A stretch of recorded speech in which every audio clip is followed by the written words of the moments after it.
voice, yes. Yes. Very, She very was good words, yes. she was quite a famous one, and she's also like a teacher, opera teacher also. She Yes. teaches at the musical academy of Saigon. And it's She's wonderful. the one who gave us some lessons in breathing on one visit. Right. Yes. I remember. Yes. She's born more often, yes. But she's very interested in the Dharma. I was just saying to pass the message that Ajarn will remember, because she came to most of the discussions, usually sitting quite close to the front and always dressed beautifully and very kind and helpful. Yes. She was very happy that she had this opportunity to sing the song. Yes. She also said that the one who was working at the recording said that he has recorded many songs, but never he seen such a moving song in terms of lyrics. Yes. Such beautiful lyrics and meaningful. Yes. Yeah.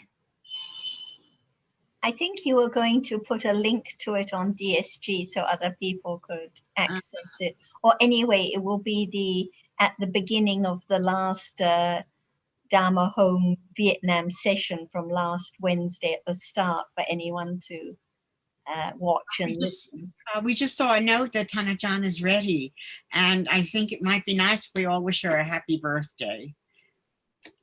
Happy birthday, Tanajan. Happy birthday. Happy birthday. Happy birthday. Happy birthday, Ajarn. Birthday. And I know, because Ajarn mentions it every time, that the very best gift for Ajarn is everyone's interest and understanding of the Dharma. So we can start with any questions or anything anyone would like to share, because this is the best gift to show one's understanding and interest. Oh, yes, thank you very much. Nina, have you got anything you would like to bring up? Any topic or question you would like to start with? Yes. I found a lesson last time so very useful. What appears can be understood, but it may not be what we would like to understand. So people have many questions and they expect certain answers, but they try, as Sarah explained so well, they try to work out a story instead of understanding this moment, even when it is thinking. And Panya does not mind what appears. I find that a very good reminder, very useful, that Panya does not mind at all whatever appears. I found this an excellent lesson last time. Now I also have a question. Ajarn said, we begin to learn that we live in the world of signs or nimittas. And this is a point I find is useful if Ajarn can explain a little more about the meaning of this. Yes, because now whatever is seen is something, and always I who see and who hear and who think all day long, from day to day until death comes, see? So it's the word of ignorance, not understanding the word of the Buddha very carefully and very deeply and wisely. For example, what appears now is conditioned, otherwise nothing arises at all, because nothing can arise without condition at all. That's why just this word bring about the understanding of seeing right now, see? And when there's hearing, it's that which is conditioned to just arise and hear only. It cannot do more than that. Just arise to hear right now, just arise to see right now, different moment, unknown. That's why it's so very deep. What Buddha taught us is just to understand the depth And the very truth, the absolute truth of actually that which is not experienced fall away. Even it has conditions to arise, it falls away. Arising and falling away, unknown. So how can Panya understand that which does not appear? Impossible. But we can learn about what are there, not only Chitta, there are other realities as well, but unknown. Until hearing the teaching, considering that there must be conditions for the Chitta to which cease to arise, and we learn to understand that that which is not Chitta, even it experiences the same object, but it does not perform the function of seeing.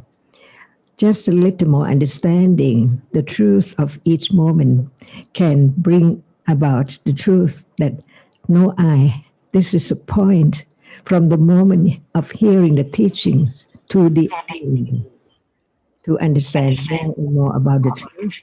Otherwise, when there's not understanding the truth of it, it is something all the time. For example, what's that? What's that means something. See? And who sees, who think, even it arises just to see and think, it fall away instantly. See, unknown all the time. That's why what we heard from the teaching will bring more understanding of the truth of it, underlying and underneath.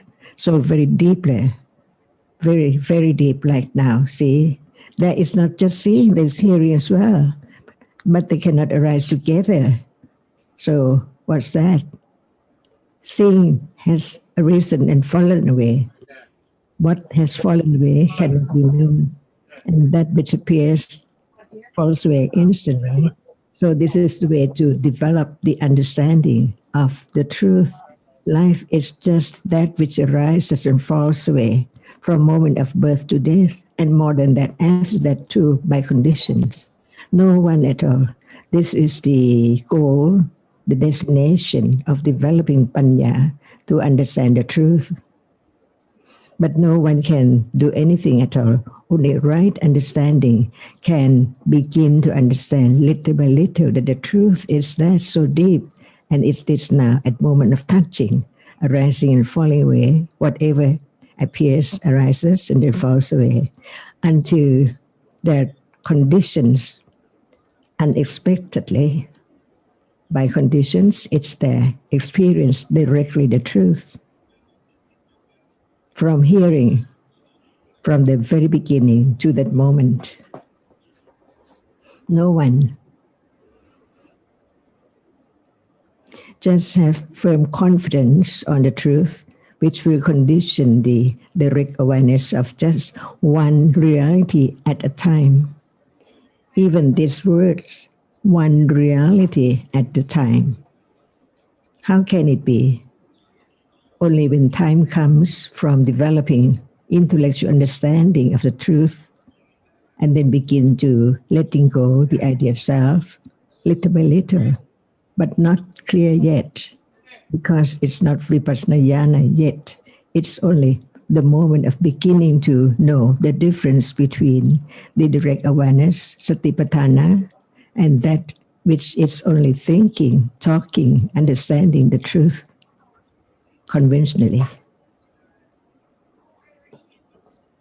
Right now, everything is this moment. That which has gone cannot bring about the understanding of the truth of arising and falling away, because not understanding each reality as it is, as no thing in it at all. Very little. No one. And then we can study easily. No idea to try to do anything to gain more understanding, because it's impossible just to think to gain or to have more without right considering wisely. Just one word to another word, to another word, deeper and deeper each time. That's why we keep talking about seeing, hearing. They cannot arise together, just one reality at a time. So the intellect understanding, firm confidence on no self and no one will condition moment of just that which is the object of awareness with understanding. As very normal as now. Because the truth is that, but it's deeper than that. But it cannot be other thing else, only just like now. Seeing is seeing, thinking is thinking, liking is liking.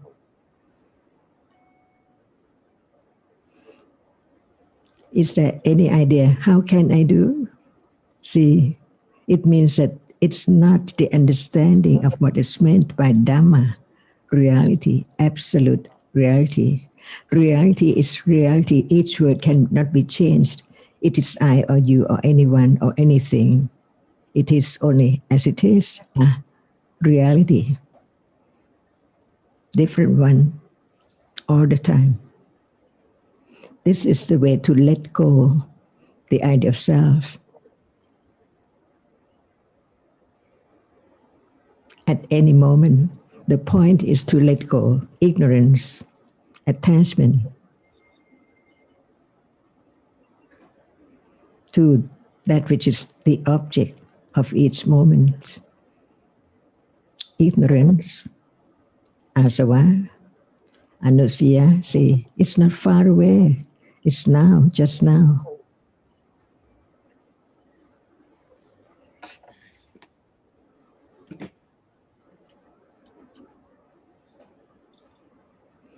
Ajarn, we live in the world of nimitta. And what is the meaning of that? Is that not right, nimitta? Now I see Kunina. Actually, what it's seeing. See, without thinking, can that be my friend Kunina? See, not other Nina. So sanya is sanya. It cannot do other thing else. Just remember and mark the object. Rightly or wrongly. Vipallasa.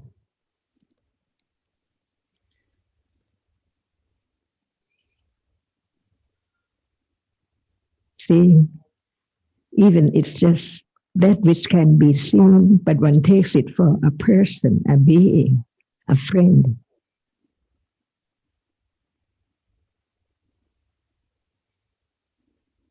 Can that which is seen, only that which is seen, be your friend?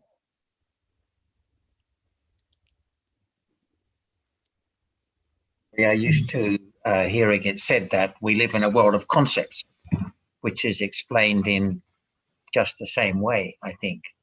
But I think Nina's wanting to ask about how to understand the world of nimitta as different from the world of concepts.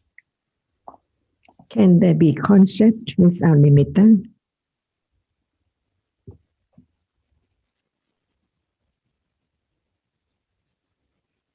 Whatever we are talking about is like something all the time.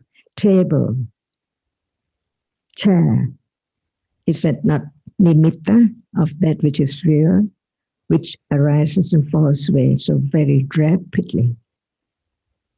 Just only one cannot be known by way of processes before begin to be a concept or animitta before concept. So when it's explained that it's a concept, then it helps us to understand that there is a reality. The concept is not the reality. But when it's explained that it's a nimitta, then what is the particular lesson to be learned from that? At moment, a baby seeing something, what is seen is exactly the same as that which is not a baby, right? I see, a baby see, anyone see. What is seen is exactly the same. Only that which can be seen. Remember this word. Only that which can be seen. No change. Nobody can change it. no matter it's a baby or a girl or anyone who sees now, because what is seen is only that which impinges on the eye base. And what can impinge on the eye base? No one at all. Only that which can impinge on the eye base, ayatana there. And seeing is there, just arise to see. So what is seen? Not a table, not the concept or anything yet, but only that which appears to seeing as object. Only that, how fast and how very, very, very little and very, very short of that moment. That which is seen is nothing, no one in it. Before it can be taken to be a concept of this or that, there must be nimitta. Just nimitta of one reality. It is something, see?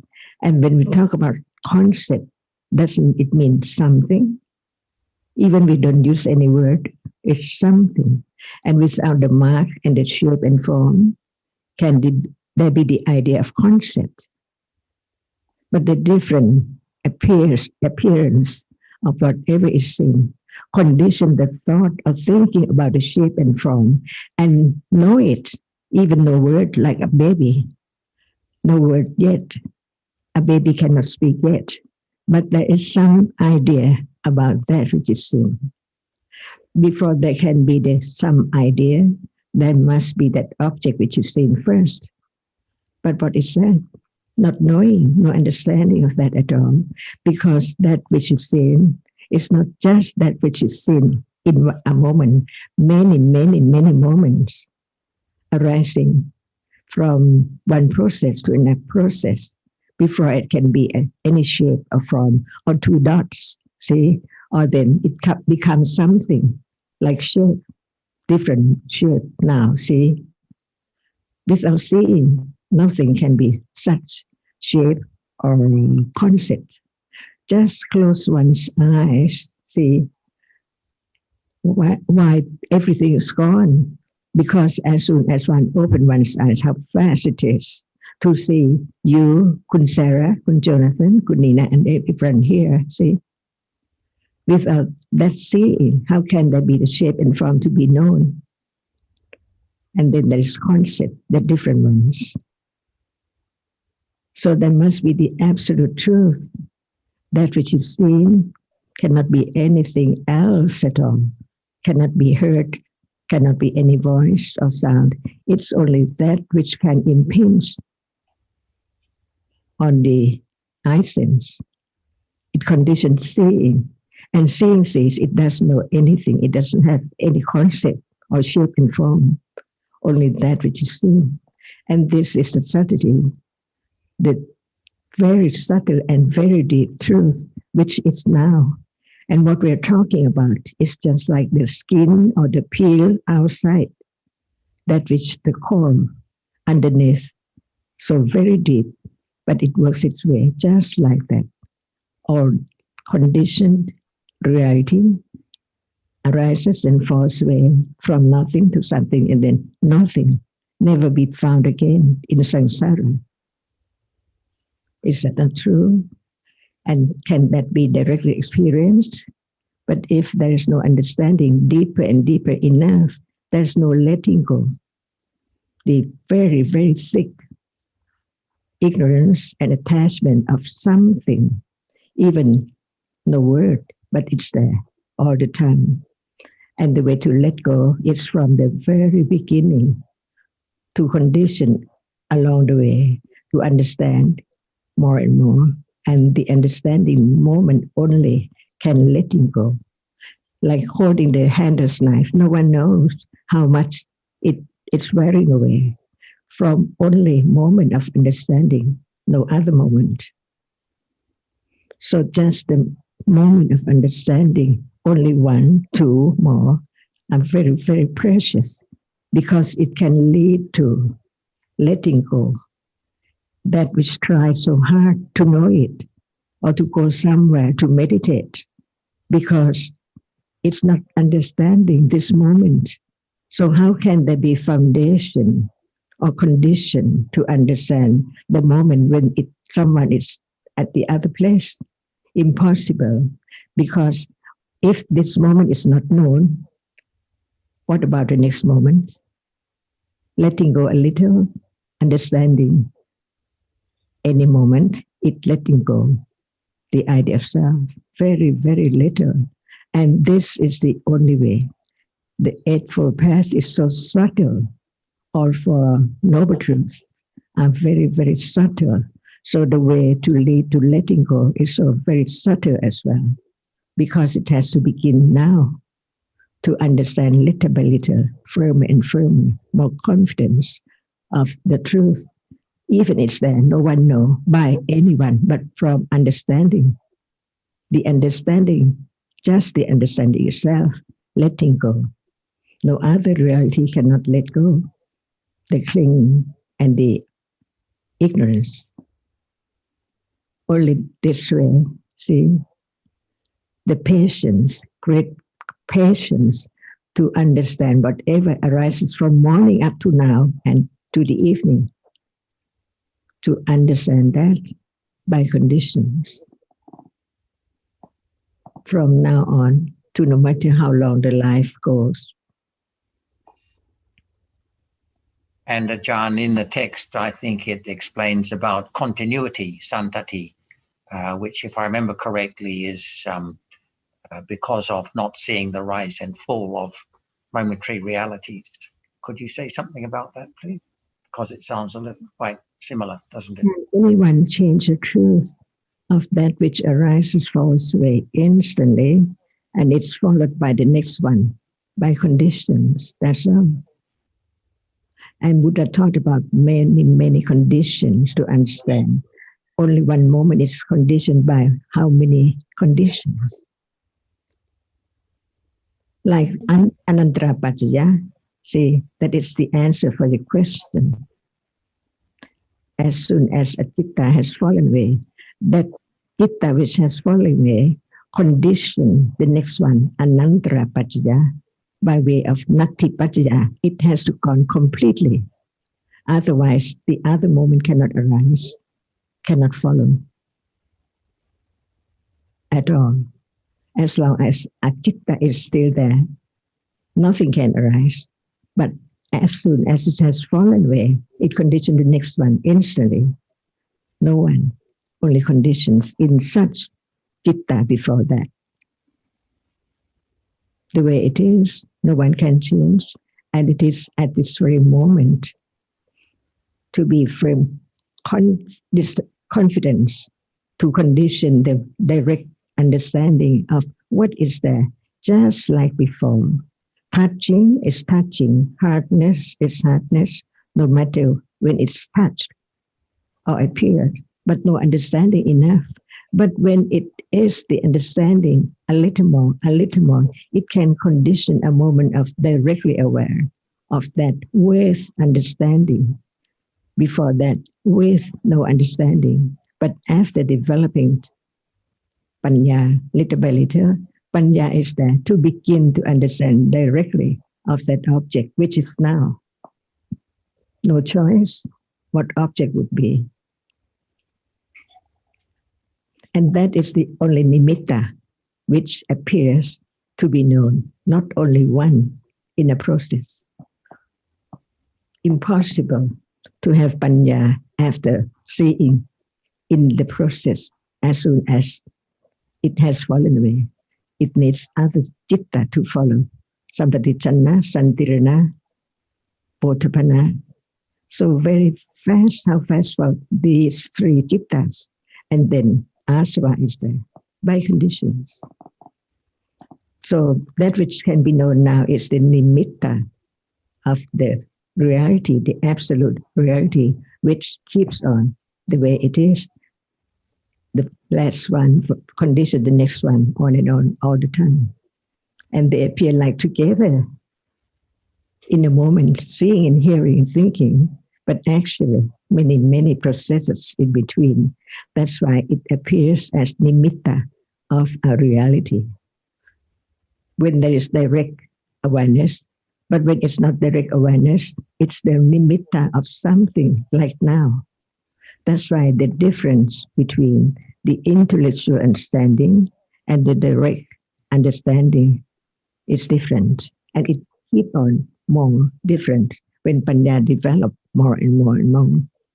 And know what Buddha said, so true.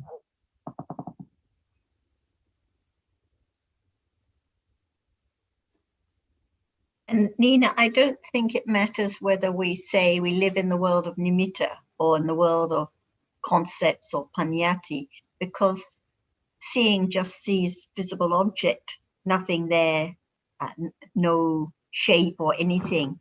But because of the rapid succession of visible objects, the nimitta of visible object appears. And because of the nimitta of so many realities, there is thinking about this or that. So because of the nimitta, there is the thinking about different ideas. So when we say that we live in the world of nimitta, it means living in the world of nimitta. The nimittas are what are experienced. But because of that, there is the thinking about different people, different things, different somethings all the time. So it's implied. It's just like a shorthand for saying that now there are the nimitta of so many realities appearing as a condition for the thinking about different objects all day long. Ajarn was speaking about the nimitta of a reality, but when there is no direct awareness, it is nimitta of a concept, or I did not quite get it. Nobody can change the concept not to be concept. See, because that which arises and falls away, no matter there is the understanding of that or no understanding at all, no one can change the way Dhamma is. It has to arise and fall away. But when it's not known, how can it be nimitta when there's no that reality which experiences? But when there is the reality, the nama, the citta, which experiences it, it's still the same, no matter with panya or not with panya. But when there's no hearing, no understanding of the truth, it is always something permanent, like a chair, a body, things around. But in truth, the absolute truth, nothing there, only that which appears to the eyes or the ears or the nose or the tongue or the body sense. That's all. And the mind keeping thinking about that which is not seen, as there it is, like a dream, see? Thinking that it's there, but actually nothing in a dream, like now. But the difference between a dream and now is that in a dream, there is no actual seeing at all, no actual hearing, only the sanya is there, just mark and remember what has been experienced, and the idea of something unexpectedly. When we dream about something, see, no expect today or tonight I'll dream about that. Impossible. It's just like now, no matter in a dream or now, realities are realities exactly the same. But in dream, there is no actual seeing, hearing, and so forth. And even life, when it's not a dream, it's just like a dream. Because dream about that which has fallen away completely. Exactly. But what the difference is, when it's not a dream, there is the actual seeing and hearing. This is the difference. The arising and falling away of the 5 Tao ways. No experience through the 5 Tao ways in a dream, only mind. But now there is 5 sensor and just one process, and then followed by many processes of mind process to condition the idea of that which is known as thing, that is concepts of that something, but actually it's only in thinking.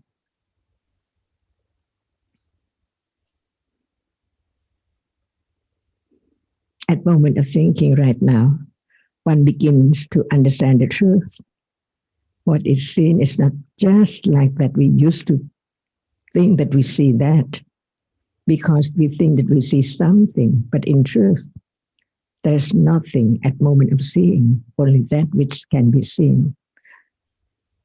No table, no chairs at moment of seeing. So the nimitta of seeing, the nimitta of that which is seen, is different from the concept. Because concept is the idea. It made known of that as something. But there must be that which is made known what it is as something. And the truth is that it's not just like we think. Like I see a chair, seeing cannot see a chair. Seeing can see that which can impinge on the eyebase only. And this is the only way to let go the idea of self. That's why it's so very subtle. Not to go anywhere, not to try, but understanding the truth that actually it's no me, no one at all. Only different realities from life to life. And this is the way of samsara, paticcasamuppada, and conditions.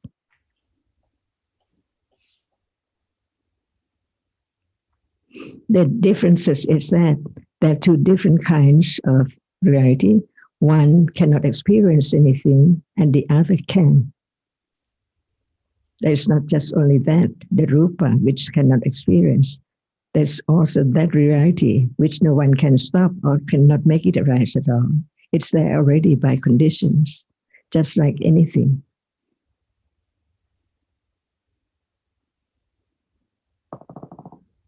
Now begin to understand the word no one, only citta, cetasika, and rupa.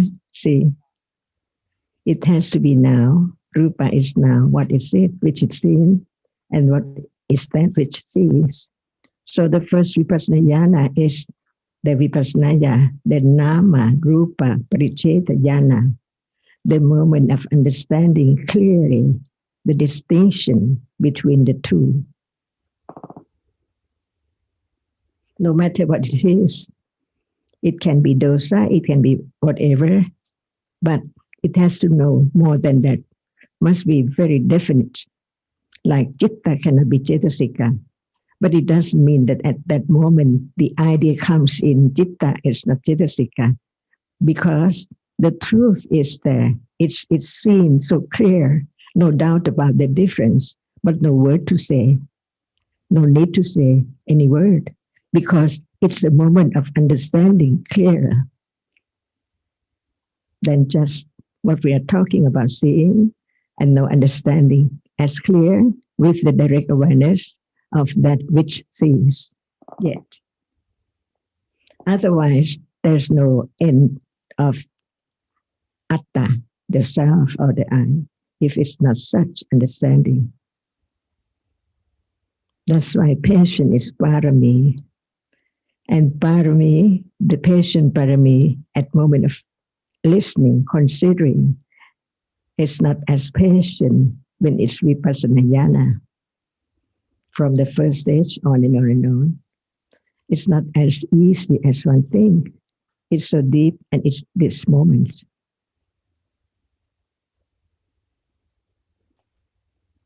Ajarn, I thought of you yesterday because I had such a great lesson.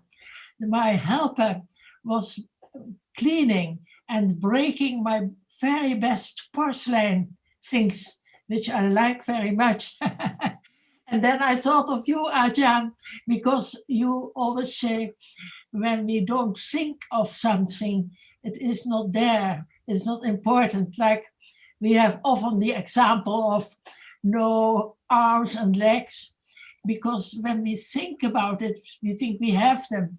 But when we don't think about it, it's not there anymore. So I thought of your lesson yesterday. It can condition laughter, seeing one's own ignorance, see? Yeah. Being to want that which is not there anymore, only the idea of something I like so much. But that which is in, it's gone, never to return, never to arise again. And So- Nina, I also remembered when we were doing our renovations and had so many problems. And I remembered Ajarn's words that actually we don't own anything. It's not my house, my porcelain, my books, or actually nothing, and nothing that we can take with us when we're gone. And it helps to remember that Very good, yeah. actually we don't own anything at all in this But life. we like it so much. So I know. I regret it, but I did not regret it as much as before. It's a good test at that moment. Yes, very good. Time for patience with what is conditioned at that moment too. The Yeah. annoyance or the disturbance is just passing dharmas. No one means to cause trouble, but anyway, it's, as you say, just what is seen, and then the thinking about the story of it, and my porcelain, my husband, my house. Yeah, Actually, Yeah. there are just dharmas that don't belong to anyone. In truth. very good, yeah. I have a question. Ajarn, you were saying that in like in the process of like Vitti Chitta, there cannot be Panya. I want to understand what you mean by that.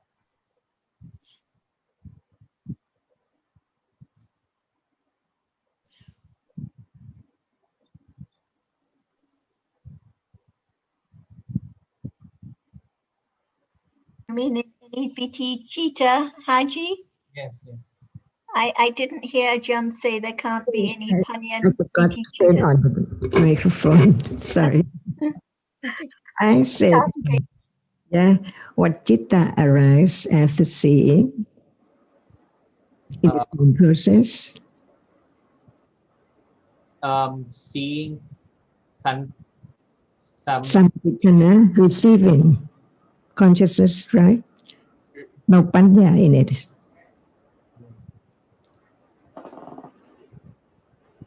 I mean afterward the Pana mean after that and Javana. Depending on panya, whether it has condition to arise or not. When it is vipassana process or moments, there can be that unknown, because at that moment it depends on what is the object, whether the object is the visible object or the seeing.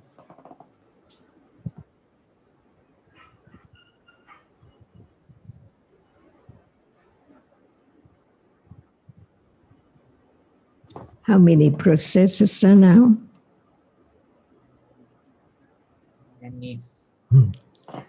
Uncountable.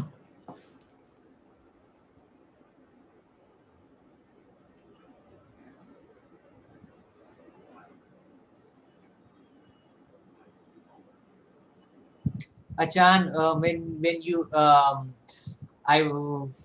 I'm a bit confused, but when we saying that we are living in the world of nimit like chair and all that, that is I understand that the shape and all that are concept, but when we saying about sankhara nimit like even, Can there be concept without nimitta? no.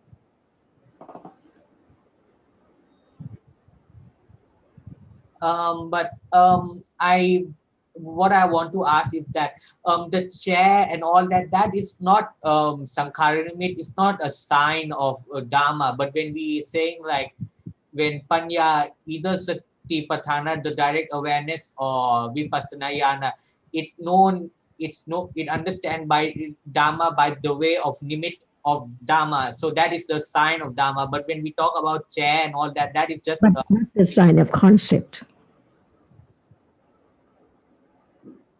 so it's a sign or concept, right? The chair and all that. No, because when it's vipassana, it's the nimitta of a characteristic of a kind of object. Seeing how many moments are there cannot be known even in vipassana. Just like now, what is to be known is known because now visible object is the object of seeing now all the time. But actually, it's not only seeing and visible object, because what do you see? You ask instantly a chair. See, concept. Because there must be seeing and that which is seen and the nimitta of that and then the concept of that.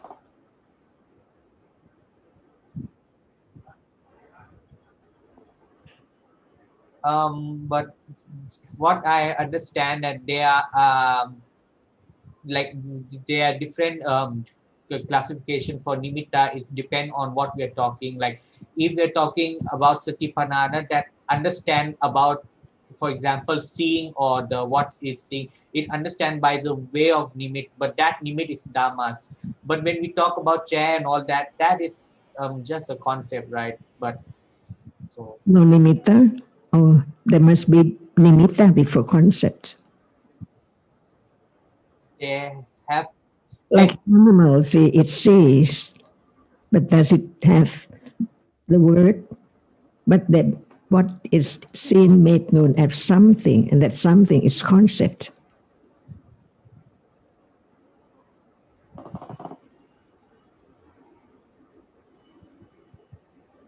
like I understand that there cannot be idea of concept if there's no reality. If there's no seeing, like then color, uh, shape and all that wouldn't appear. But then those are nimit of dhamma, or is just No matter there is understanding or no understanding, after seeing there must be concept. There must be nimitta of that which is seen, and then concept made it known as something.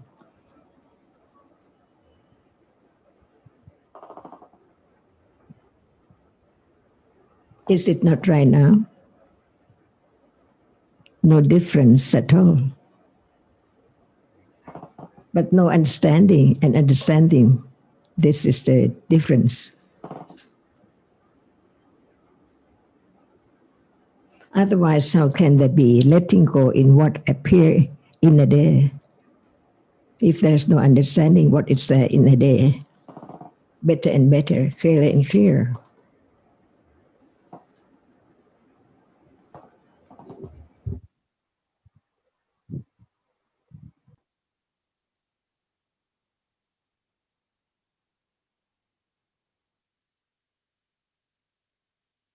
I just noticed, Robert, are you there in the discussion? Because 2 weeks at the very end of the discussion, Robert brought up 2 questions and we had to cut it short because time was up. So I don't know if you would like to bring up your topics again, Robert, if you're there.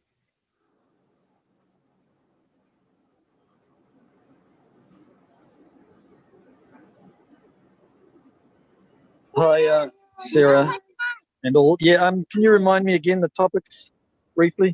There are 2 topics you brought up, but it was just in the last 5 minutes. One, I think, was about desire and whether... Yeah, that's right. Thanks. Yeah, I remember. And the second one was you mentioned about being quite laid back with regard to the Dhamma and... Yeah, but thanks. I remember. Yeah, very related. It seems to me maybe that the akusala of desire to learn Dharma and so on can be one of a minor supporting condition for developing, in the sense that although it's akusala, it's not going to lead directly to any wisdom. It may lead one to study and read and so on, even though a lot of that is done with simple lopa. And I wonder if we try to think that there shouldn't be any lopa when studying, that's might lead to a very laid-back attitude where one is loses interest a little bit. If that's clear. So I'm just wondering if we should expect a little bit of unwholesome desire that's mixed in with occasional bits of letting go.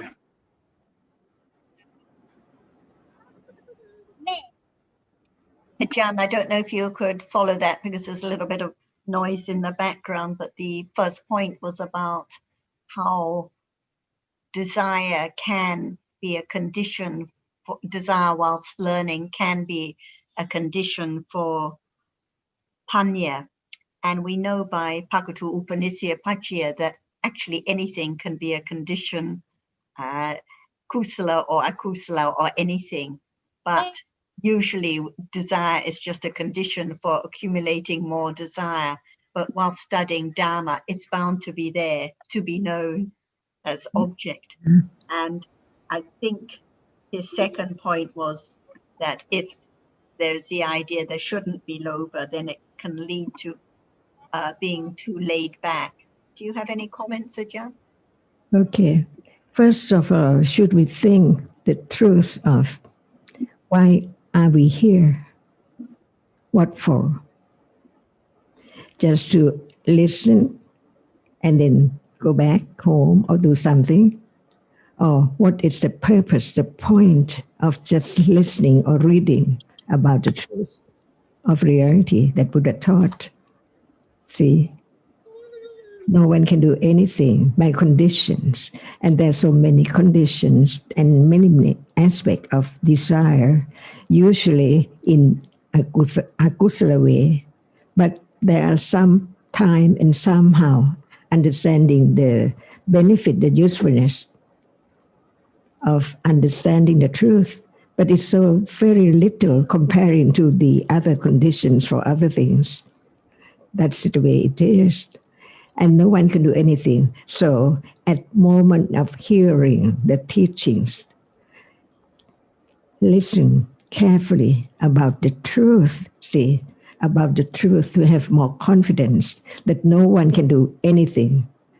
When it's like that, whatever appears, there can be the understanding of it cannot be controlled, but it depends on what level of understanding of that very moment. Even it cannot be controlled before it can be known clearer. It is I there. Why? It's like this. How can I make it like that instead or something like that? That is not enough understanding of anatta, no one, see? Because it's so subtle, very deep way to understand the way that it has the way. The only way is to understand clearly and clearly. Don't mind about the don't mind about any situation, which condition, different conditions, usually condition of unwholesome moments, see? But if there is still minding or thinking about how to do or how to what, it's not enough understanding of no one, no self, anatta. So before this can be clearer and more confidence, it has to go through many tests about how strong it is, the confidence of the understanding of no self. That's why it needs more words of the Buddha, the Tipitaka, to condition from this and that little by little until it can condition moment of understanding the truth that no one. It cannot be today or tomorrow, but it has to be this moment, how much understanding. And the point is not to try or to do very hard with the idea of self, clinging that for me, but to understand that it's so long and it takes time, but whatever appears, it have to be.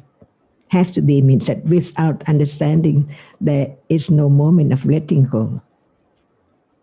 We think of letting go, but we think about letting go what? What about a moment of ignorance now? See, just ignorance now. So very little, let go of that. Instead of thinking about time to let go attachment or anger or whatever without any understanding or no patience at all. That's why before all, each one has so great of amount or whatever number uncountable of akusala and ignorance, and only moment of panya can reduce or wearing away or letting go little by little, but from hearing and considering little by little, as no one even right now. But how to know that it's not me, no one and nothing. It needs more hearing, considering about the truth of the words of the Buddha. Each word clearer and clearer to become to be no I at all.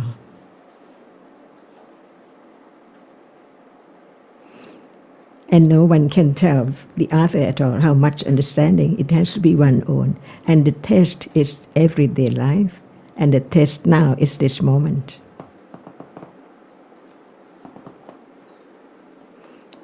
So life is the way it is conditioned, only by accumulation and pakatu panisya pachya. Otherwise, why do we learn about pakatu panisya pachya? To understand this moment.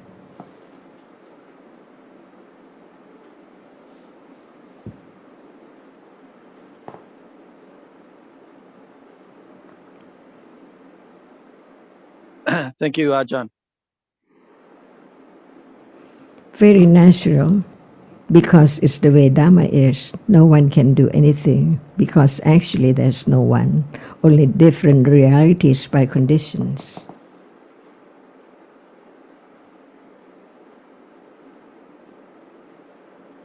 And I think like now we're having Dhamma discussion, but there's bound to be so much lobha, so much moha as usual. And the more understanding, the more it knows how prevalent the lobha, how prevalent the moha is. And it may seem that without any lobha, without any desire, then there wouldn't be the listening and considering, but actually it's in spite of the lobha, because the lobha generally just conditions more and more lobha, but it's the understanding in between that leads to more understanding, especially the understanding of dhammas as anatta. And no matter the reality now is lobha or kindness or understanding, it's still just a dhamma that passes away, but only understanding can know this. And whether understanding there is lobha now or thinking that there shouldn't be lobha now, I mean, this is the story of I, that there should be or shouldn't be because it's conditioned already. And if there's the idea there shouldn't be lobha, and that leads to being laid back, that's, I think, just by the accumulated tendencies. Someone might think there shouldn't be lobha and make an effort to do something different. So it just depends on the habits and tendencies at those moments. As I see it, Rob, everyone has lobha more or less all the time, but the object of lobha is going to be something that there is also an interest in. An interest in things is also an accumulated tendency like lobha. And it's the interest in the Dhamma that is actually the condition that leads to the studying of the Dhamma, not the lobha that arises together with the interest. Because if there was just lobha, then it all depends on what the object of the lobha is. And that object is dependent on other accumulated tendencies other than just the lobha also. Yeah, can you elaborate a bit on that, John? There's a little bit of a subtle point. Well, I can't think of the name of the mental factor. Interest. Chanda. Chanda. There is chanda. Chanda is another accumulated tendency. So there's interest in different things that has been accumulated, as well as lobha for things. So we can easily understand there being lobha to sensed or objects. But where there's a particular skill, for example, whether even, let's say, a skill in musical ability or mathematics or whatever, sure, there's lobha there, but there's also the chanda for that subject matter or that particular skill or tendency.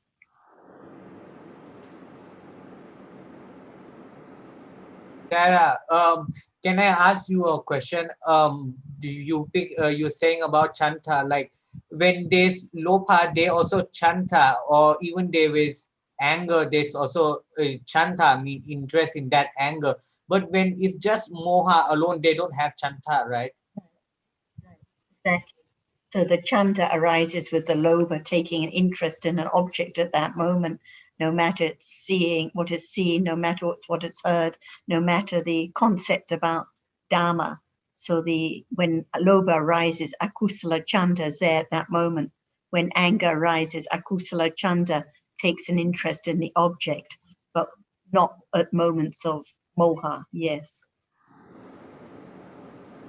And what I was going to add also was that if there's any idea that there shouldn't be lobha when studying Dhamma, then of course that is the wrong way, because it's the idea that there shouldn't be, or not understanding it's conditioned and bound to be there at that moment or this moment.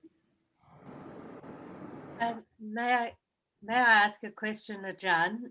And I think it's in this area, because it's not entirely clear how something that is a kusala can condition thinking about the Dhamma. For example, recently I just opened a cupboard and there was a sharpening stone, and we had this stone for a very long time, and it had worn down. And as soon as I saw the stone, even though I've seen it many, many times, I immediately thought of, and you mentioned it just a little while ago, the handle of the knife, and how the handle of the knife wears down over time from use. And it was the seeing of this this object that then conditioned thinking about how things happen very gradually, little by little, but there is that change over time. And then about how that requires patience.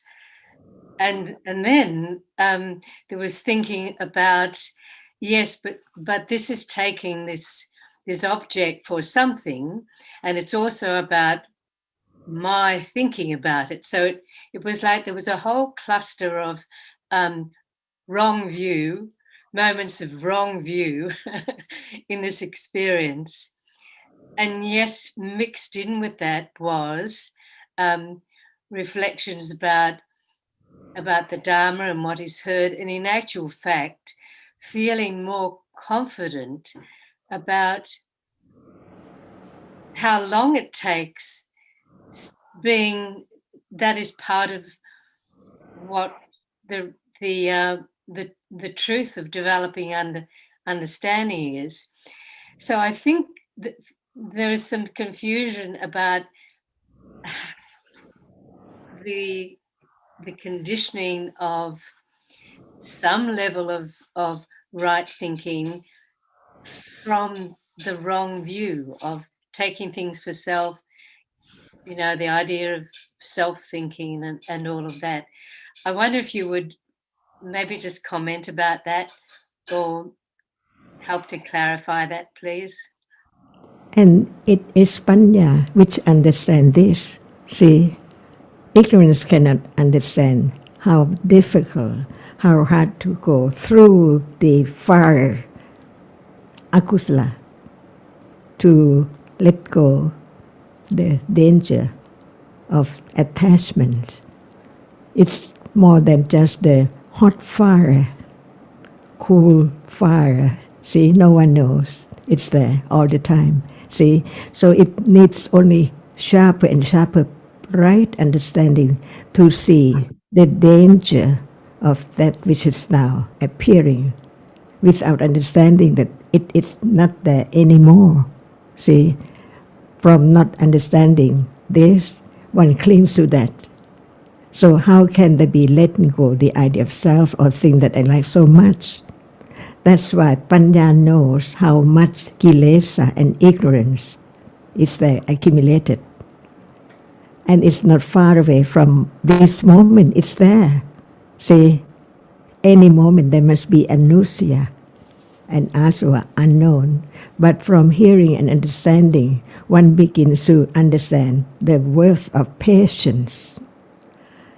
No matter how long it is, Panya can develop to that moment of understanding the truth directly, so clear enough to see the danger of what is now, just like that, but not seen at all. So it takes time to understand that we are among the tests all day. How much understanding, see, to keep on. Oh, even such level, so strong attachment or anger is gone. Why cling? So we begin to understand how long will it take to letting go the clinging to the 5 khandhas. See, now there is sanya cetasika unknown, so it's there all the time until it's known as no me, not I. It's only a reality at moment when it's there, arising and appearing. Because now there are cetasikas, but if one does not appear, how can we know that it's there? See, for instance, attachment. When it does not appear, who knows that it's there? So only Panya can know what is taught, what are there, while they do not appear yet. Even the nature of that which sees, the citta, see, keep on understanding that there is citta, who does know what seeing is, but no understanding the truth of it as it is. So the word and the object appear, but with Panya or not with Panya. This is the difference. When it's no Panya, it takes whatever is there as nimitta, as something.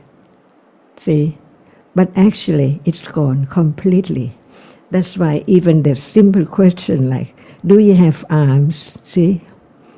It shows how much understanding of even intellectual understanding, enough or not, to let go the idea of I have, I is there, and arms are there.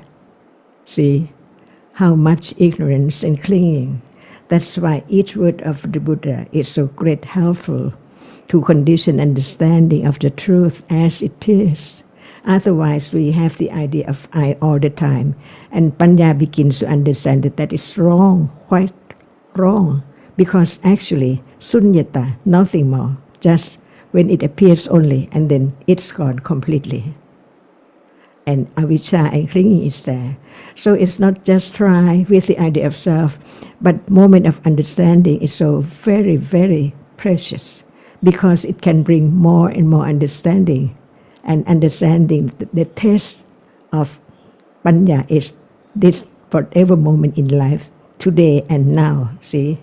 We talk about visible object, it seems like everyone understands that. But actually, it's the tree, in the plant, in the pot, and so on, all the time, as soon as there is seeing. But actually, it cannot be that which is seen only, until Panya knows, and Sanya remembers, and condition moment of a moment of even a little thinking about it, even not so long, and then it's longer, a little longer about it's not true, it is not that, and the reality which is seen is there now, separated from moment of taking it for something. So we understand what is meant by absolute truth. Without the intellectual understanding as the base and more confidence, it's impossible to have higher or more understanding to understand a reality now as usual, naturally, as understanding only that with direct awareness, because it's there. Not just imagine or remember, it's there to be object of understanding from moment to moment. Doesn't mind whatever it is, because whatever is there, it's just like the test for Panya, right understanding to let go or not. And then from some conditions, moment without understanding, it can be moment of understanding after that. Okay, it's only that which is gone, see? So it takes quite a long time and then shorter and shorter and shorter to understand the truth of this moment. So near and so close, not far away at all. What is the truth and what we are talking about? So close that no one sees it, because usually we think about that which is far away as something.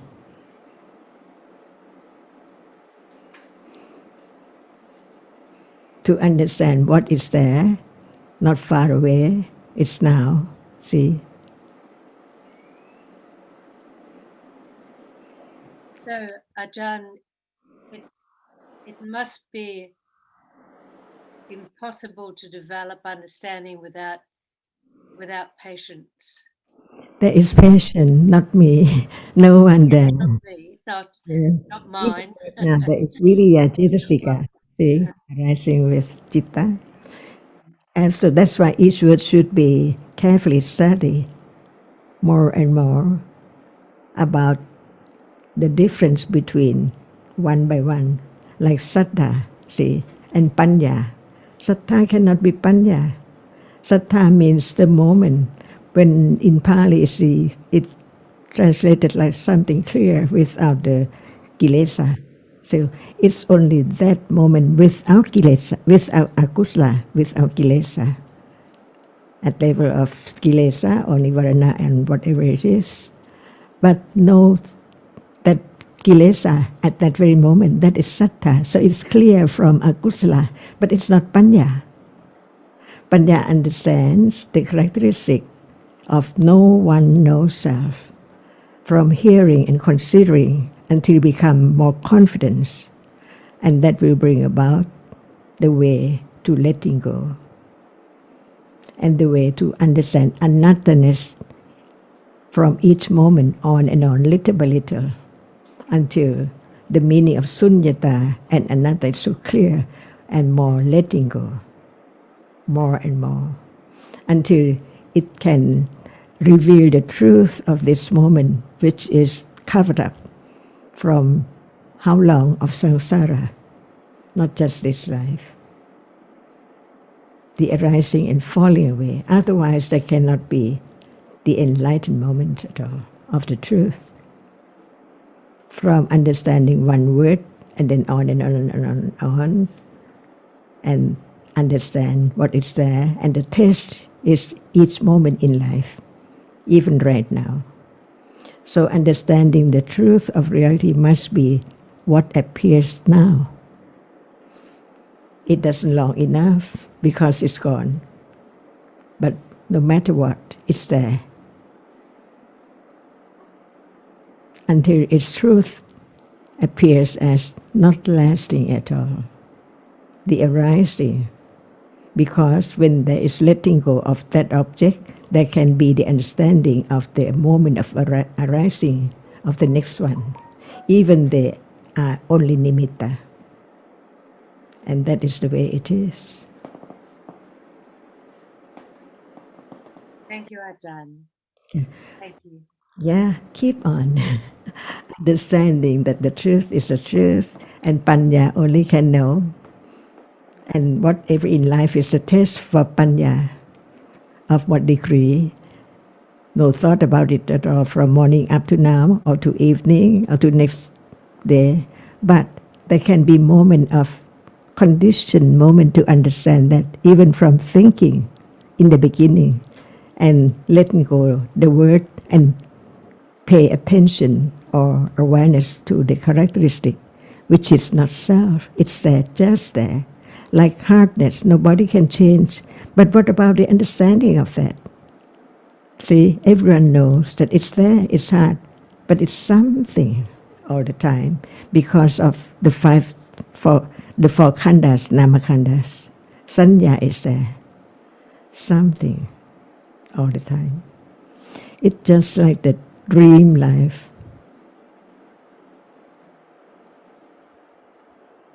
Appreciated, Maeve, your example, and I think it's an instance of what I think of as glimmers of understanding and sanity among all the ignorance and wrong view and attachment that goes on the rest of the time.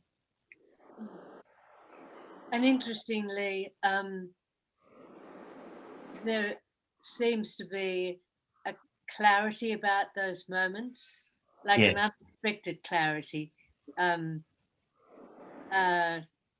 Yes. Yeah, which is encouraging and also at the same time an object of attachment. Yes, of course. But it's those moments that give one confidence and condition patience to go on, because those moments are few and far between, but it just helps one to understand how long the journey has to be, so one is not discouraged. That's right. All of that is true. Thank you. Thank you, Jonathan. Thanks, And Dave. Ajarn. And John, just going back to the earlier discussion where we were talking about chanda and lobha, both those mental factors are necessary for the accumulation of a particular skill or interest, whether it be in the Dhamma or in an academic pursuit or technical skill. Can the roles of lobha and chanda be distinguished in terms of acquiring skill? Yeah, because beginning from learning to think about it. For example, what is now? See, lobha appear, but does chanda appear? Depending on conditions. Do you have chanda to sing? Sorry, chanda to what, Ajarn? Sing a song. Sing a song sometimes, yes. Really? But for someone who doesn't have accumulation for singing, and she or he must sing, sometimes the situation is there. No chanda, see? But there are other realities stronger to be known. Viriya is there, see? In terms of what appears, yes. The question was really directed to just the role of the mental factors rather than which is more likely to be appearing. But when you like to sing, it's different, right? When you like to sing, yes, you have chanda to sing too. Yes. Not more viriya as the person who doesn't have condition to sing at all. Right. See? Little by little, we learn when time comes only in words in the beginning, but it's so long and so hard to understand each different one when it does not appear clearly. Just know that it's there. Like phassa. See, we all know the difference between phassa and cetana or vitakka. But what can be known? Even that cannot be known. That can be known is the different nature, the one which is citta and the others are cetasikas. See? So the cittanupassana satipatthana, no matter what kind of citta or how many cetasikas arising with it, but Panya can understand that which is the chief of experiencing for now. See? There is seeing. We can understand that which sees, but not clear yet. Just know that it's there, because it sees only that. But what is it? That which is conditioned just to see. And without awareness, it's impossible to understand the difference between seeing and thinking. So how can it become clear when there is no attention or awareness of just one at a time? For example, they arise succeeding all the time, but at moment of understanding, the seeing, awareness is there, and Panya begins to understand that.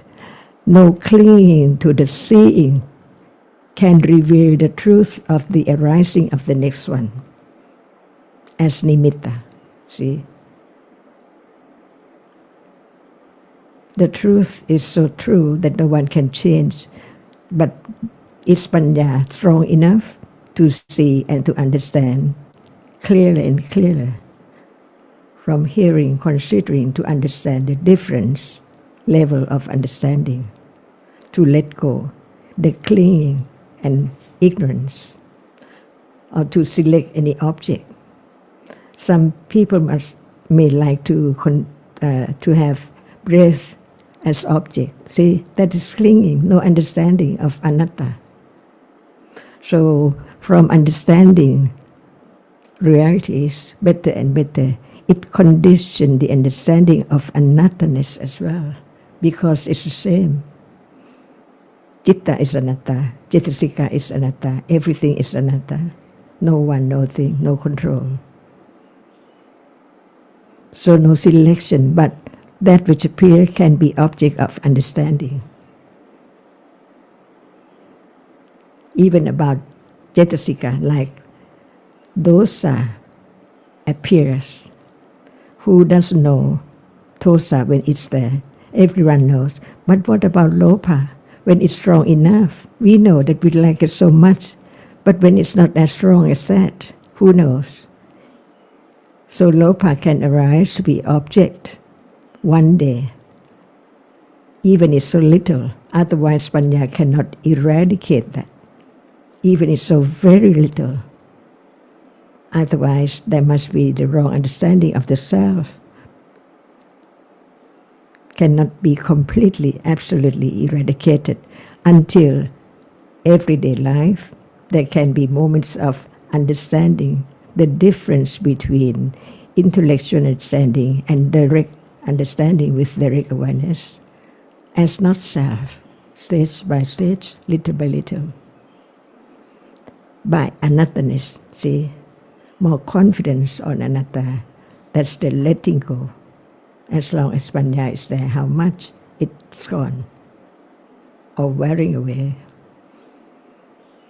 Until like the knife handle, it can be seen when it appears as it's not as before. Ajarn, when we saying like we know, like if suppose someone angry so much and we know that that person is angry, like ourselves, when there's dosa, then we know, but we know by way of nimitta, right? Because there have to be many uncountable moments that appear, right? Moment is no nimitta. Yeah, but then, Answer, please. but when we like knowing that we are angry, is already uncountable What moment is not nimitta? Like suppose I'm saying that okay, I'm angry, but it has to mean that It's the nimitta of anger. it's limit of anger. Mhm.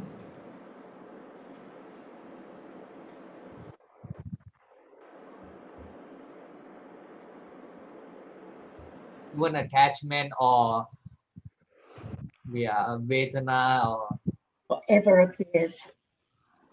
by way of nimitta.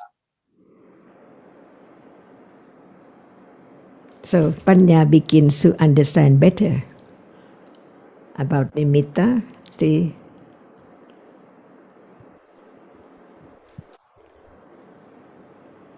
And back to your question about chanda before Haji, as you're speaking. So, like you said, so at any moment of lobha, there is interest in the object. Chanda's there. Any moment of dosa, there is interest in the object. So, like early this morning when I went for my ocean swim, many moments of lobha, many moments of dosa, but one still continues because of interest in the object at those moments. Moments of moha, as you said, no interest. With some, there is doubt, no interest, and the others just with udacha, but no interest in the object. And with the ahetuka chitas, so the panchadwara vajana, the seeing, hearing, smelling, tasting, touching, the sampatichana, santirana, the Votapana, no roots, no interest in the object at those moments at all. And then with all the kusala, with all the sobana citas, those with that are mahakusala, then there has to be interest in the object. So with all the sobana citas, there's always interest in the object. Moments of kindness, moments of generosity, there must be interest in the object. Moments of understanding, moments of kusala vipaka with roots, there must be interest in the object at those moments. Like some people, they they may think that lopa and chanta are like similar, but actually they are different. Interest and attachment is different. Different characteristics, different functions. The loba just clings and the chanda takes an interest in the object. But when they arise together at moments of loba, chanda is always there. So they're closely connected at those moments. But the chanda can also be kusala with kusala citas. And the same with dosa. When dosa is there, the chanda is there, very closely connected, the akusala chanda rising with the dosa, rising with unpleasant feelings. So they're like partners in crime at those moments of dosa or loba. And Sarah, I was having one question. I'm not sure about this. Like, I was thinking, like, when a person lie, or it is lopa or dosa, because I was thinking that when we lie, we are afraid to tell the truth, or we want to hide like that. So it's what? I'm not sure. Different moments, but there have to be citas with loba in between, moments of loba, moments of dosa. So different moments, some with loba, some with dosa. So can lie either be with lopa or dosa, or it has to be lopa, but there is dosa another moment simultaneously? I think I need to just check with, but as I recall, I think lying can be with either, but definitely it can be with loba. Can it be with dosa also? I have to check with Ajarn or Nina or someone else. Maybe Ajarn Sujin. Ajarn, can lying be with dosa, or is it always with loba, that moment of? Can it be known now or when it's there? When it's there. I think when it's there at that moment. Yeah. So it depends at the moment. And when talking about on chanda, it's so helpful to understand that it's a dharma that takes an interest. It's not my interest in playing music or cooking. Loba must be there at those moments, and chanda must be there to condition that loba to arise again and again. So they arise together, taking an interest. And we think that when it's something like medicine or engineering or science, that maybe there are kusala moments, but mostly it's motivated by loba with strong akusala chanda to keep studying that subject again and again and again. But the motivation, like you say, I think is with akusala virya also. And the kusala virya, yes, yes.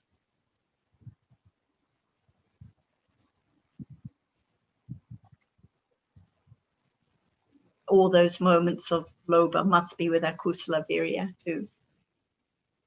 So they all condition each other at those moments. They all egg each other on together.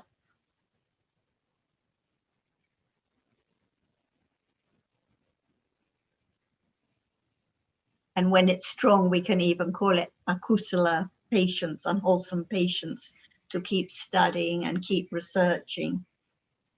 Stronger loba, stronger virya at those moments. But I also have heard that they say that every moment of kusala is patient. Patient in this sense is patient to not be akusala. It's patient So they said that because that akusala cannot arise at moment of kusala is right.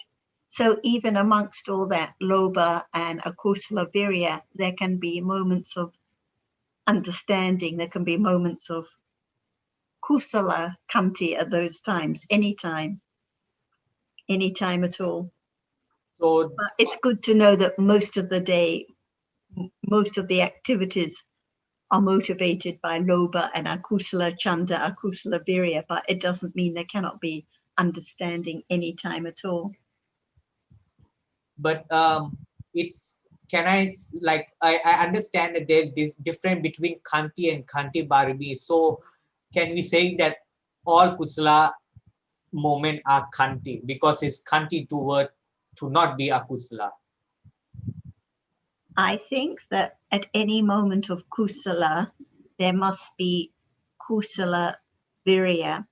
Usually when that virya is stronger, then it is, we think of patience, kanti, but it's only kanti parami when there is understanding or it's conditioned by understanding. And when at any moment of akusala, such as moments of lobha, when telling a lie, for example,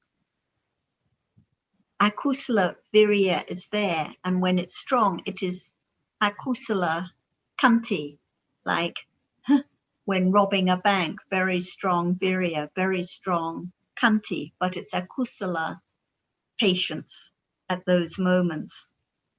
And of course, no parami at all, of course. Yeah, but I also have. But when you said that in the beginning, that whenever there is kusala, there is of any kind, there is kanti. Well, kanti is virya cetasika. So at any moment of kusala, there is kusala virya.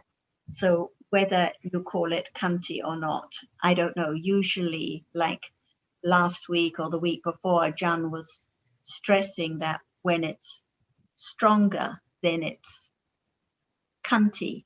Like, for example, when one is performing some task, if there's just a little bit of effort, we don't call it patience. But when it's more effort to perform the task, we call it patience. So the same.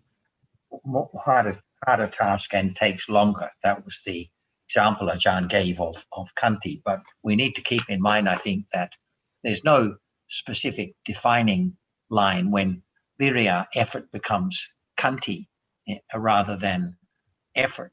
So it's just a different aspect of virya, a different way of looking at virya.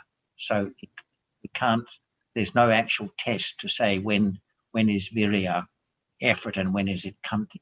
They're just different aspects of the same reality for our consideration. Like it's just a very brief moment of metta when passing someone in the street. Usually we won't think of it, of there being much kanti, kusala virya at that moment, but it doesn't take much patience. But now to listen to the Dhamma for 2 hours and consider carefully, it takes a lot of patience, a lot of kusala virya again and again and again. So this we would call kanti or patience, to keep listening and to really understand the truth as anatta takes a lot of patience, because just hearing once, twice, 10 times, 100 times, 1,000 times isn't enough. So it takes a lot of patience to just keep listening and considering and reflecting wisely, not rushing off to the movies or doing other things, but to keep listening and considering. But if one keeps looking for the fine line or the gray area, then one becomes obsessed with the detail and forgets about understanding at this very moment. Is there lying now? Is there patience now? Is there lobha now? Is there interest for hearing Dhamma now? So it's more precious to understand what appears at this very moment rather than to keep trying to find gray lines or fine lines or work out gray areas. Sarah, but I have heard, like, when it kusala, the virya is stronger because the chetasika that arises in it is more than when comparing to akusala, because like there are 19 sopana chetasika and other chetasika. So they said that it has to be more virya because more chetasika arise at that moment. I think what is said is for moments of kusala, it takes more cetasikas for that moment of kusala to arise. But who can measure the virya at this moment with a moment of wise considering as compared to the virya at a moment of unwise considering, at a moment of lobha? Who can say at a moment of wise considering that the kusala virya is stronger than the akusala virya when robbing a bank, for example? So don't try to measure or compare. What we know is that virya, whether kusala or akusala, can be strong or weak depending on conditions at each moment. Like the virya at a moment of enlightenment is quite different from the virya at a moment of metta now. So, and the virya at a moment of just looking at the wall with lobha is quite different from the virya at a moment of robbing a bank. So no need to try to compare the kusala and akusala virya. Again, it comes back to understanding at this very moment. Like sometimes one knows the virya is stronger or weaker when it appears only.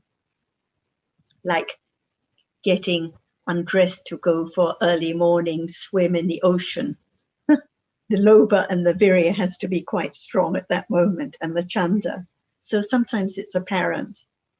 Or sometimes Other times, if you're very tired, but still you come to the Dhamma discussion to hear and consider, then it's obvious that the virya is stronger.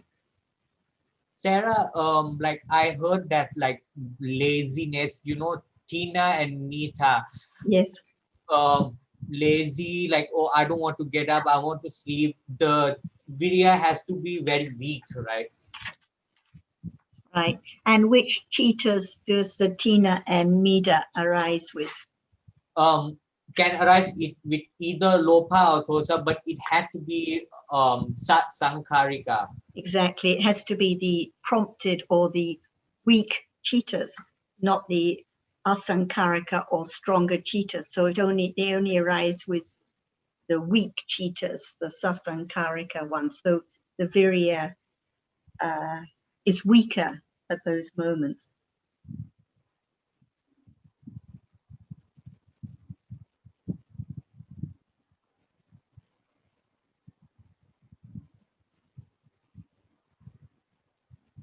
Ajarn, just on the question that Haji brought up about Tina and Mida, I also have one question. I heard it said, I think Nina mentioned that you had said it, but I hadn't heard it, that Tina refers to Cheetah and Mida to the Chetasika. Is that right? Tina and Metta are Cetasikas. They arise Yes. together. Is Tina the laziness of Cheetah and Mida of Cetasikas? I think this is what I... Can we change the name? We cannot change. Doesn't matter. See? So it's not just want to know the name, but the characteristic. We waste time understanding this moment because we try to know that which is not there to be seen. Well, what about the understanding of what which is now to be object of understanding? See? And there must be forgiveness, for sure, when it's not direct understanding. We keep on talking about this, and what about 7 years ahead? Who remembers? So we have to turn on the book again and find out and so on. What's the use? And what about that which is there as object, to be object of understanding?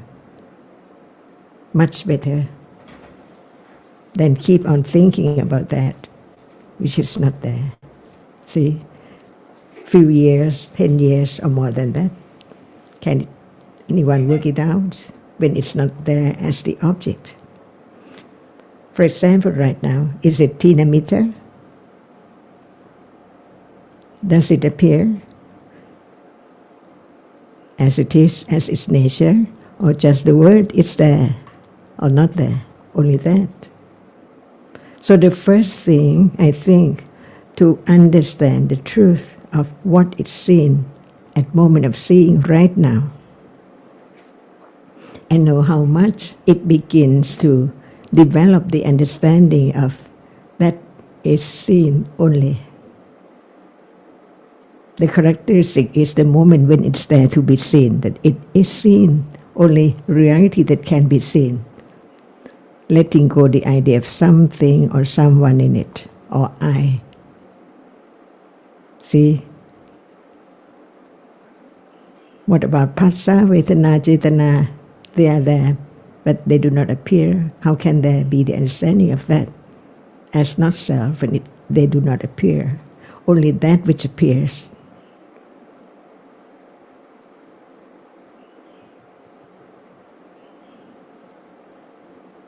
This is the difference between the intellectual understanding and understanding the nature of reality which appears all the time, unknown.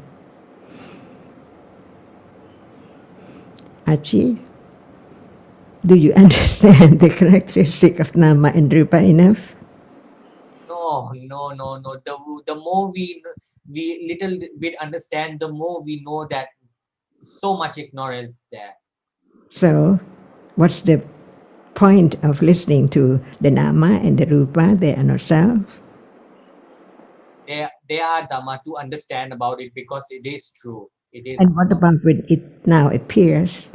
No one knows until Panya developed enough to understand the difference between the nimitta or the concept and know the difference. Yeah. Do you have arms? Again, please. Do you have arms, legs? With idea of self, then yes, but when Panya is not strong enough, but when they understand that Dhammas are Dhammas, no one and all that, then it's just that moment that start to understand Dhamma. But now wrong view and ignorance that had been accumulates so much will say, yes, I have it, I have. So always have wrong understanding. Free, not always, but of course more than Panya, because in Samsara we accumulate those more than universe can keep in. Can there be a little more letting go?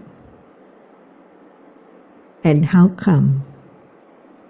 Not thinking about other things, but attend to the characteristic, the nature of that which is the condition to appear, and then gone.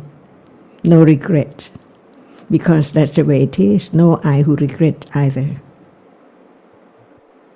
Regret also is Dhamma, not I that regret. It has to be known, whatever there in life now. But no selection and no choice to understand the difference between this and that. Only when it appears, it's not just like the other. That's all.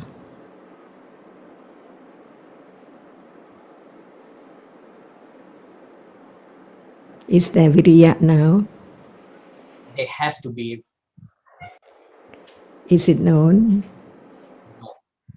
See, so this is intellectual understanding. And when it's so more firm, more confidence, it can condition moment of understanding naturally at any moment when time comes to understand that object which is experienced before without understanding. To be a moment of understanding what is heard, that it's there, not far away at all.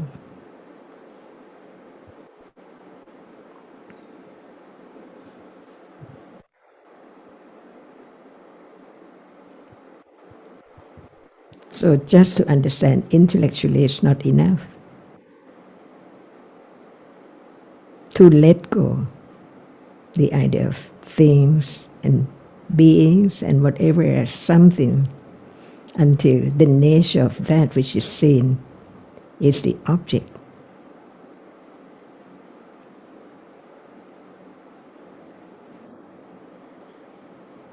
At moment of touching, what can be the object of understanding?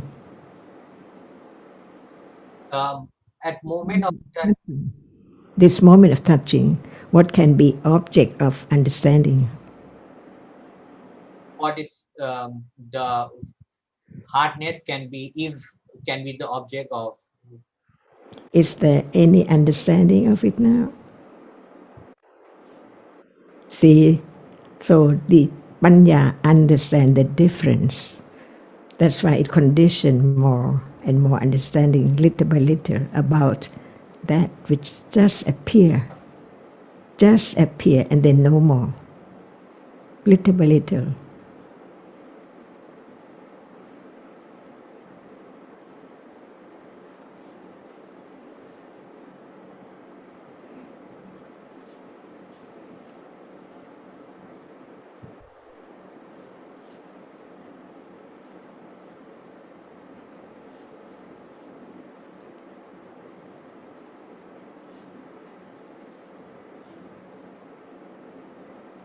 Are you patient enough? Not me that patient is Dhamma. Yeah. But you are not kunsara. Different citta, see? Otherwise, how can we know what we mean? This citta or those cittas? But Achan, there's no me, no Kunsara, no anyone. Yes, but you have to say, like Buddha, use the word Tathagata and Ananda and Sariputta. Realities are known for sure, but there must be the words to represent what we are talking about.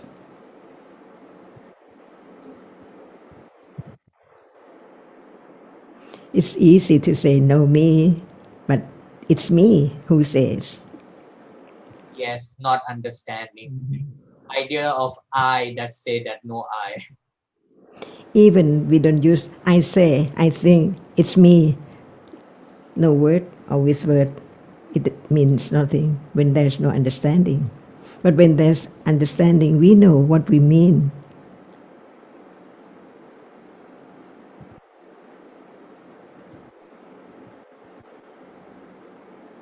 Is there chanda now? Yes. At moment of seeing, is there chanda? No. Why? It does not have to have interest. Seeing is just know the visible object. So I don't think that there need to be any interest. I don't think, but the truth. What is the truth? At moment of seeing, is there chanda?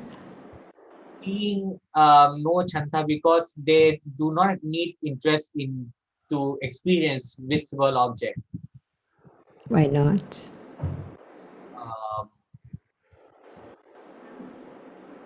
I'm not sure about this.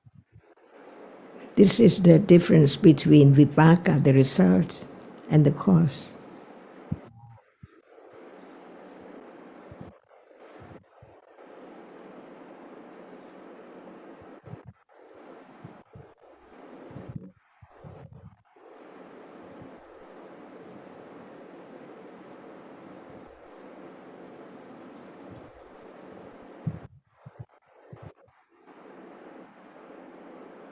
So, Achan, are you? I'm not sure that I understand correctly, but you mean that when vipaka is there, it does not have chanta? It depends on what kind of citta is the vipaka, that moment. Ahetuka vipaka or sahetuka vipaka. Like we said before, all ahetuka citas are without chanda.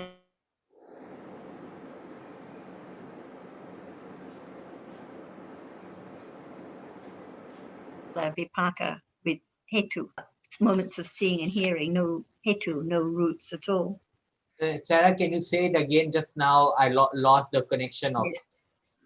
So as we discussed before, and whenever any chittas arise which are ahetuka, without roots, without kusala or akusala roots, such as moments of seeing and hearing and so on, then no chanda at those moments. So when it's seeing, which is whether no matter it's kusala vipaka or akusala vipaka, there are no hetus, so no chanda at those moments. But if it is a moment of kusala vipaka with hetus, for example, while sleeping, the bhavanga chittas, if they are kusala vipaka with hetu, then there is chanda at those moments. They have to be hetu in order to have interest.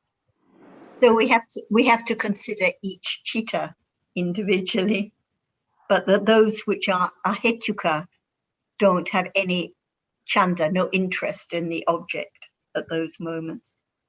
But vipaka is the interest with hetuka is result is so. Its result is vipaka chanta. So what are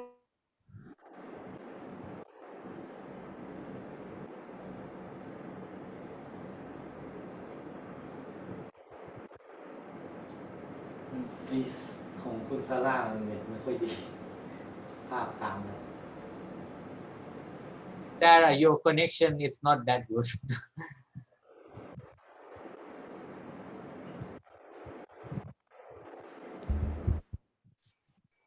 Sarah has frozen from her morning swim.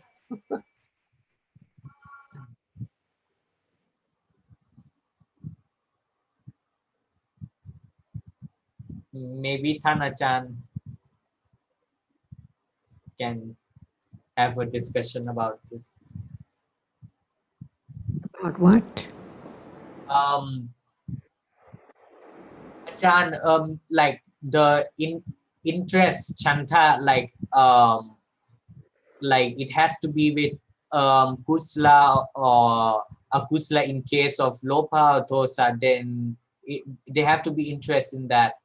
And like Sarah said that seeing, hearing, like through five sense, they does not need chanta because they doesn't have root.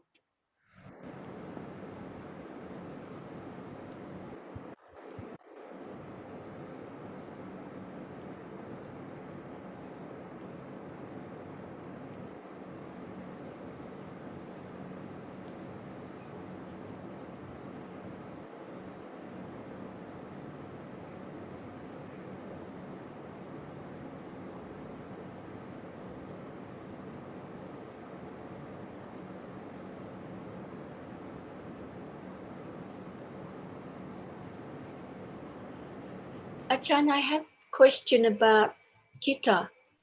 Jitta being the experiencer of object. So this comes from a discussion we had a couple of weeks ago, I think. So the jitta that sees, its function is to see. So sampatijana, its function is not to see, but it receives the object. Is that correct? Yes, that's the meaning of sampatichana. Even it does not see itself, but it knows the object after seeing, but it doesn't perform the function of seeing.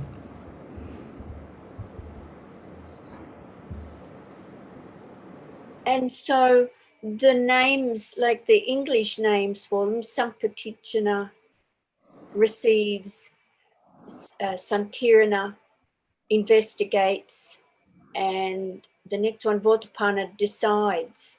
So that it almost feels like there should be jeta seekers doing that, not just jitta. They arise together, but they form their own function.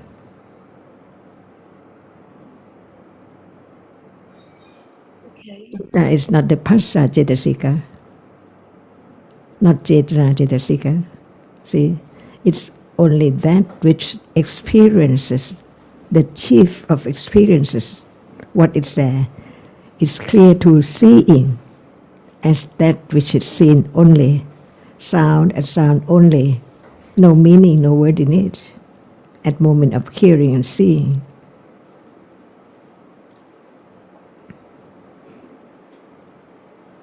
So no chanda, because it has to arise by condition as the result, the vipaka of kusala or akusala deeds before which has done. No choice.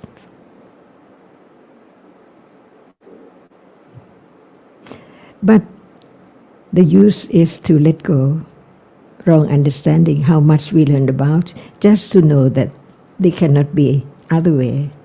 The way chanda, the way receiving citasika, seeing citasikas, must be as it's conditioned.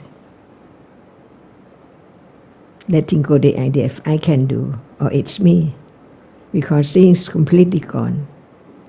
If it's I see, where's the I? Never be there at all.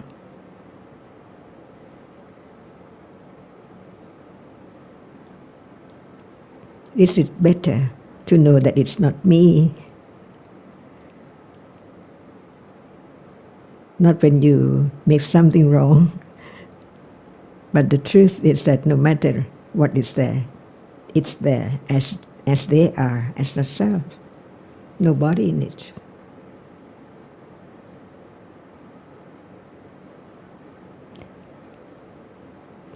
And why do, okay, please. I think if we don't hear this again and again and again, it's just lost. We're lost in Lopa and Moha and Dosa and all sorts of things. And in the world of thought about the words, but does it bring the moment of direct understanding of what is there now? See, this is the point of listening. Just learn about it is not enough, but to directly experience the nature of that which is there from day to night, every day.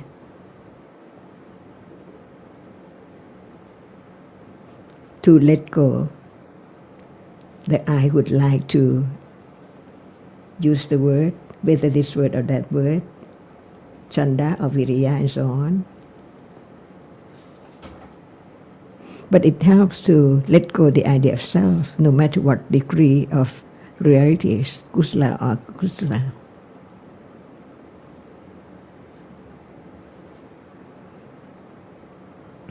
But before that, there must be the understanding of that. Otherwise, there cannot be letting go at all. For example, the seeing, if there is no understanding, from hearing, considering, seeing, direct experience, but no understanding, to be moment of developing the understanding. What is seen, see, it's only that which is seen. Before it can be something.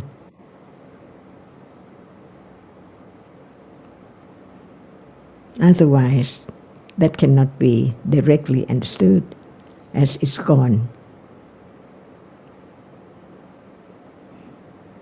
And when there is right understanding with direct awareness of that particular object, there can be let go so that there can be understanding the moment of the arising of the next one, which is not as soon as from one to one like we are talking about. Many processes in between.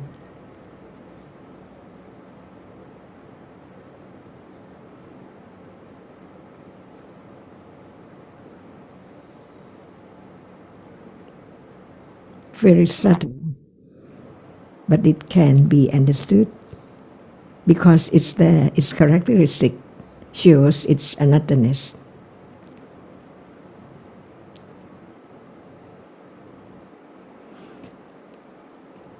You mentioned, Ajarn, that it can be understood, but when there is not that understanding that knows the reality, there must be some sort of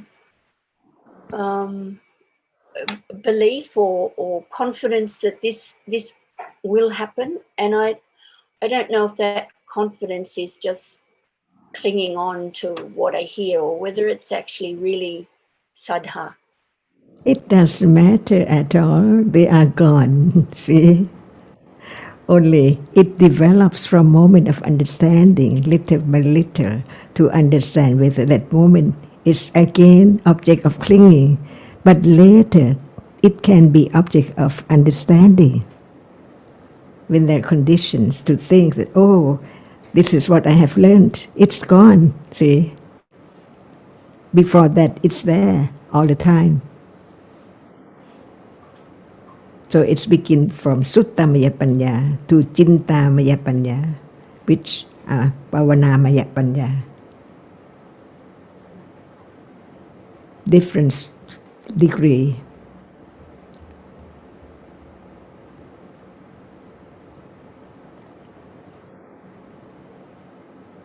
I think sometimes there's a degree of anxiety that there's not enough listening and not enough development of panya, but that's just clinging again. Yeah. And what is the matter when there's the understanding that it's gone? See? Understanding that it's gone. Let go. The anxiety or whatever is there. Little by little, so very little. Because the accumulation of ignorance and kilesa are so much, so great. It blinds up everything which appears not as it is, but as something permanent. That's why it takes time for the Bodhisattva to become Buddha, Sammasambuddho, or Savaka.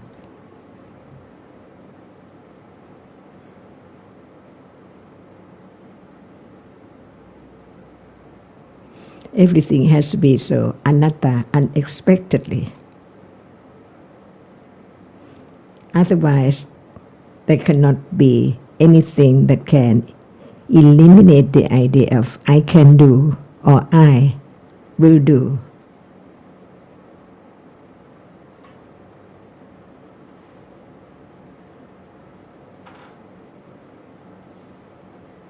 When something there which is akusala, no more I'll do or I'll let go. But it's not me. It's the best thing to know, the truth, no more. So one understands between the fine line of panya and attachment to have panya.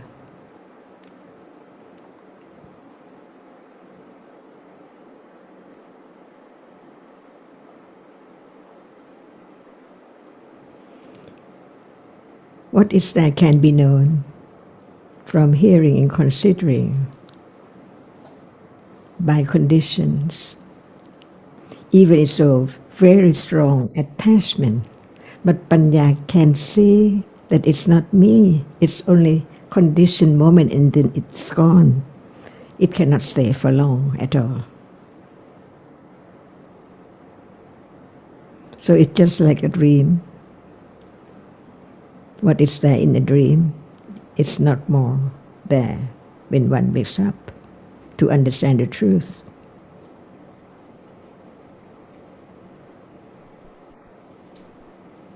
Thank you, Ajarn. I think time is up. Okay, yes, it is. Thank you very much. Kokumaka. Khop kun ka. Yes,